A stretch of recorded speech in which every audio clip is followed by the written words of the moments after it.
An old woman found a thick leather wallet on the sidewalk. She noticed a small gold logo on it, the kind of brand she could never afford. Cars rushed past, but she only saw the wallet in her hands. Carefully, she opened it and saw a stack of cash. There were also cards and papers that looked important. She thought for a moment that this money could help her eat for months, but she felt uneasy. She whispered to herself, "This isn't mine." She carried the wallet home to her small, cold apartment. The wallet felt heavy in her hands as she sat in the dim light. The next morning, she went to the police station. She told the officer, "I found this wallet." The officer opened it and quickly saw the identification. "This belongs to Ms. Reynolds. She's one of the richest women in town," the officer said. They called Ms. Reynolds. Half an hour later, a black car arrived. A tall woman in a sharp suit got out and came into the station. When she saw the wallet, her face changed. "You found this?" Ms. Reynolds asked. "Yes, ma'am," the old woman replied, holding out the wallet. Ms. Reynolds checked the contents, counting the bills and looking through the papers. She said, "Everything is here. You saved me a lot of trouble. There is more than just money in here. Some of these papers are very important to me. Thank you."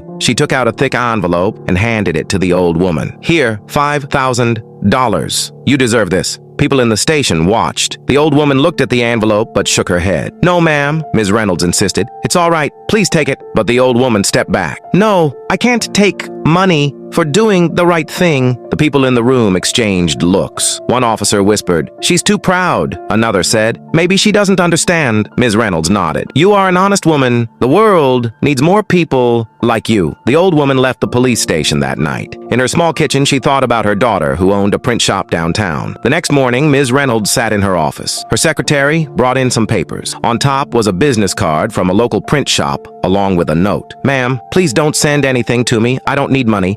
But if you ever need brochures or signs, there's a small shop. They do honest work. Maybe you could give them a chance." Ms. Reynolds read the note again and smiled. She called her assistant. "Find this print shop. Give them a big order and pay in full up front." 2 days later, the print shop received an email with a large prepaid order. It was worth $5,000. The daughter couldn't believe it at first, but the payment was real. She called her mother, excited. "Mom, you won't believe it. A big company sent me a huge order. This will save my business." "That's wonderful, my daughter," the old woman replied. "See, good things happen when you keep faith." A few days later, a sleek car parked outside the print shop. Ms. Reynolds stepped out. The daughter met her at the door, not knowing who she was. Ms. Reynolds smiled and said, "Your work looks excellent. Keep it up. Comment yes. If you would help her,